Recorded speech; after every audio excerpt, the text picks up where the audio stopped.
মাঠ পর্যায়ে chief executive of the স্টেটের রিপ্রেজেন্টেটিভ হিসাবে এবং সরকার প্রধানের প্রতিনিধি হিসাবে আর মন্ত্রণালয় সমূহের বিভিন্ন দায়িত্বগুলো যেগুলো প্রজ্ঞাপন আকারে দেওয়া হয় এবং যে সমস্ত দায়িত্ব জেলা প্রশাসনের উপরে আইনিভাবে ন্যস্ত আছে সেগুলো সম্পন্নের জন্য রাষ্ট্রের মধ্যে জেলা প্রশাসনের ভূমিকা অত্যন্ত গুরুত্বপূর্ণ। সেই হিসাবে বিভিন্ন মন্ত্রণালয়ের সাথে বিভিন্ন মন্ত্রীদের সাথে তাদের সেশন হয়ে থাকে, প্রত্যেক মন্ত্রণালয় থেকে ব্রিফিং হয়ে থাকে। আজকে স্বরাষ্ট্র মন্ত্রণালয়ের পক্ষ থেকে আমারও 1 ঘন্টার সেশন ছিল। আমাদের সকল সহকর্মী, আমাদের সচিব, আইজিপি সহ সকল দপ্তর প্রধান সবাই উপস্থিত ছিলেন। আমরা তাদের বক্তব্য শুনেছি।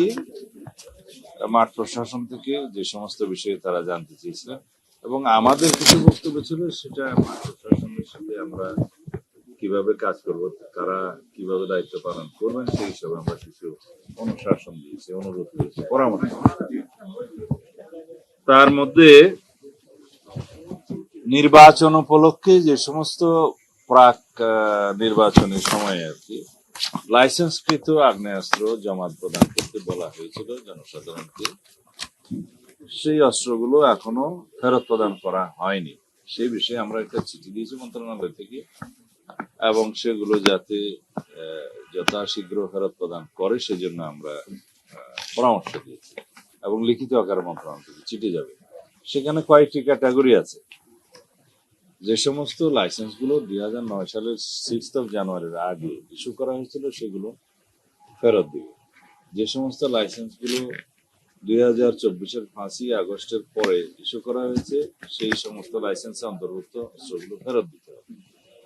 2009 সালের 6 জানুয়ারি থেকে 2024 সালের 5 আগস্ট পর্যন্ত এই সময়ের ভিতরে রাজনৈতিক বিবেচনায় এবং নীতিমালা বহির্ভূতভাবে যে সমস্ত লাইসেন্স ইস্যু করা হয়েছিল সেগুলো যাচাই বাছাই করার জন্য আমরা একটা জেলা পর্যায়ে কমিটি করে দিয়েছিলাম ইতিপূর্বে। সেই কমিটির বিবেচনায় যেগুলো নীতিমালা বহির্ভূত এবং রাজনৈতিক বিবেচনায় দেওয়া হয়েছে বলে প্রতীয়মান হয়েছে তাদের কাছে সেগুলো বাদে বাকি লাইসেন্সের অন্তর্ভুক্ত অস্ত্রগুলো ফেরত দিবে। আর আরেকটা বিষয়ে আমরা বলেছি যে ইন্টারিম গভর্নমেন্টের সময় যে লাইসেন্সভুক্ত অস্ত্র জমা দেওয়ার জন্য একটা চিঠি দেয়া হয়েছিল মাঠ পর্যায়ে, তাতে দেখা গেছে 10,000-এর মতো লাইসেন্সভুক্ত আগ্নেয়াস্ত্র, লাইসেন্সকৃত আগ্নেয়াস্ত্র জমা প্রদান করা হয়নি। সেগুলোর বিষয়ে এই অস্ত্রগুলো উদ্ধারের জন্য এবং উদ্ধার করে সেগুলো বাজেয়াপ্ত করার জন্য মামলা করার জন্য আমরা আবার তাদেরকে অনুরোধ করেছি এবং এই বিষয়ে কি গৃহীত ব্যবস্থা হয়েছে আইনানুগভাবে কতটুকু আমরা অগ্রগতি অর্জন করেছি বা যেগুলো এখনো পর্যন্ত উদ্ধার করা হয়নি, বাজেয়াপ্ত করা হয়নি, সেই বিষয়ে তাদেরকে তৎপর হওয়ার জন্য অনুরোধ করেছি। এগুলো ছিল আগ্নেয়াস্ত্র এবং লাইসেন্স সম্পর্কিত। আর কিছু বিষয় আছে যেগুলো আমরা ইতিপূর্বে আপনারা জানেন, মন্ত্রণালয় থেকে জানানো হয়েছে যে রাজনৈতিক বিবেচনায় বা হয়রানিমূলক উদ্দেশ্য প্রণোদিত বোমা গায়েবে মামলা যে সমস্ত দায়ের করা হয়েছিল, ইন্টারিম গভর্নমেন্টের সময় কিছু মামলা প্রত্যাহার করা হয়েছে, কিন্তু সেখানে কিছু কিছু মামলা, কিছু শ্রেণীর মামলা অন্তর্ভুক্ত করা হয়নি, যেমন হত্যা মামলা, অস্ত্র মামলা, নারী নির্যাতন, মাদক পাচার, মানব পাচার, এই সমস্ত কিছু মামলা এর আওতাভুক্ত করা ছিল না তখন। আমরা পলিটিক্যাল গভর্নমেন্ট দায়িত্ব নেওয়ার পরে আমরা বিবেচনা করেছি যে আমাদের বিরুদ্ধেও অনেক অস্ত্র মামলা, হত্যা মামলা দেওয়া হয়েছে। এমনকি দেশনেত্রী বেগম খালেদা জিয়ার বিরুদ্ধেও হত্যা মামলা ছিল, অন্তত আমার জানা মতে 2-3টা, যাত্রাবাড়ি, কুমিল্লা সহ বিভিন্ন জায়গায় 14 গ্রামের মামলা সহ আমার বিরুদ্ধে একই মামলাগুলো ছিল। অস্ত্র মামলাও ছিল। আমাদের অনেক নেতাদের বিরুদ্ধে মাদক মামলা দেয়া হয়েছিল, নারী নির্যাতন সহ যে কোনো ভাবে যাতে আটক রাখা যায় সে মামলাগুলো দেওয়া হয়েছিল। সে জেলা পর্যায়ে যে কমিটিটা আমরা করে দিয়েছিলাম, হেডেড বাই জেলা ম্যাজিস্ট্রেট, এডিএম, এসপি, পিপি এবং আরো একজন প্রতিনিধি আছে, তারা এই কমিটি প্রজ্ঞাপন দিয়ে জনসাধারণের কাছে জানিয়েছে যে রাজনৈতিক উদ্দেশ্য প্রণোদিত এবং এই সমস্ত বোমা মামলা, মিথ্যা মামলা যদি কারোর বিরুদ্ধে হয়ে থাকে, তারা যথাযথ একটা ফর্ম আছে, এই ফর্মের মধ্যে আবেদন করবে উইথ আইদার চার্জশিট, এফআইআর এবং এজাহার সহ। চার্জশিট হয়ে থাকলে চার্জশিট চলবে, কোন আদালত মামলা ইত্যাদি তথ্য উল্লেখ করে তারা সেটা যাচাই বাছাই করে যদি সত্যিকার ভাবে সেই শ্রেণীভুক্ত মামলা হয়ে থাকে, তখন সেগুলো প্রত্যাহারের জন্য সুপারিশ করবেন। এগুলো প্রথমে স্বরাষ্ট্র মন্ত্রণালয়ে আসবে। আমরা এর উপরে কোনো আইনি ব্যবস্থা তাৎক্ষণিকভাবে নেব না, আমরা এটা আইন মন্ত্রণালয়ে পাঠাবো। ওখানে আইনমন্ত্রীর সভাপতিত্বে একটা কমিটি আছে, তারা ভেটিং করে যদি সঠিক পায় যে সমস্ত মামলা প্রত্যাহারের জন্য উপযুক্ত মনে করবেন, তারা স্বরাষ্ট্র মন্ত্রণালয়ে পাঠালে আমরা সিআরপিসি 494 অনুসারে সেগুলো প্রত্যাহারের ব্যবস্থা নেব। এই হচ্ছে দ্বিতীয় বিষয়। আর তৃতীয় আরেকটা বিষয় আছে খুব গুরুত্বপূর্ণ। 5th of আগস্টের পরে বৈষম্য বিরোধী আন্দোলনের সাথে সংশ্লিষ্ট বেশ কিছু মামলা হয়েছে, যেগুলো গণহত্যার মামলা এবং আওয়ামী ফেসিবাদী বিভিন্ন মানবতা বিরোধী অপরাধের মামলা।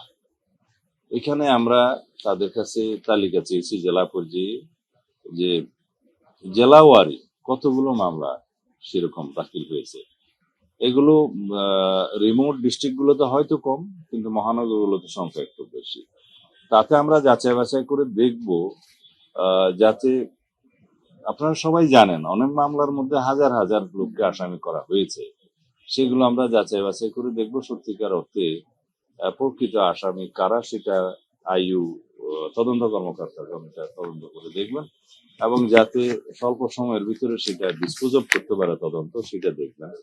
আর যাদেরকে উদ্দেশ্য প্রণোদিত ভাবে মামলায় অন্তর্ভুক্ত করা হয়েছে তাদেরকে যাতে নিষ্কৃতি দেয়, সেই সুপারিশটা আমরা করেছি। তবে এটা আইনানুগ ভাবেই হবে, আইনি প্রক্রিয়াই হবে।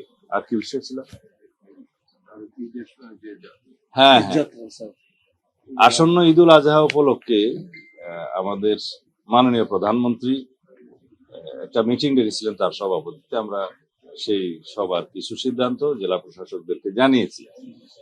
তাহলে আমরা যাতে ঈদ যাত্রাটা নিরাপদ করতে পারি, যাওয়া আসা এবং সড়কে নিরাপত্তা প্রদান করতে পারে পুলিশ এবং সড়ক পরিবহন বিভাগ, যাতে তারা জনগণের নিরাপদ যাত্রাটা নিশ্চিত করতে পারে, আশাটা নিশ্চিত করতে পারে, সেই জন্য কিছু অনুশাসন দিয়েছেন। সেরকম সিদ্ধান্তগুলোর মধ্যে একটা হচ্ছে, সড়ক মহাসড়কের উপরে কোন রকমের পশুর হাট অনুমতি দেওয়া হবে না। রেল লাইনের অতি সন্নিকটে কোনো পশুর হাট অনুমতি দেওয়া হবে না। আর যে সমস্ত হাট বাজারে, বড় বড় হাট বাজারে অনেক সময় দেখা যায় যে বিভিন্ন জাল জালিয়াতি হচ্ছে, সেগুলো বডি ক্যামেরা নিয়ে পুলিশ পাহারা দিবে। এবং অনেক জায়গায় জাল নোটের কিছু কারবার দেখা গেছে অতীতের অভিজ্ঞতা, সেখানে জাল নোট ভেরিফিকেশনের জন্য পুলিশের পক্ষ থেকে কিছু মেশিন সরবরাহ করা হবে। ব্যাংকগুলো সেই ব্যাপারে কাছাকাছি যেগুলো তথ্য আমরা ব্যবস্থা নিয়েছি। আর আমরা 7 দিন আগে, ঈদুল আজহার 7 দিন আগে পুলিশ হেডকোয়ার্টারে একটা monitoring cell, central monitoring cell আমরা স্থাপন করব। সারা দেশের সাথে যোগাযোগ থাকবে, মহাসড়কগুলোকে যেখানে যেখানে ক্যামেরা আছে ক্যামেরা দিয়ে মনিটর করা হবে, আর যেখানে যেখানে নাই সেখানে আমরা যথোপযুক্ত ব্যবস্থা করব।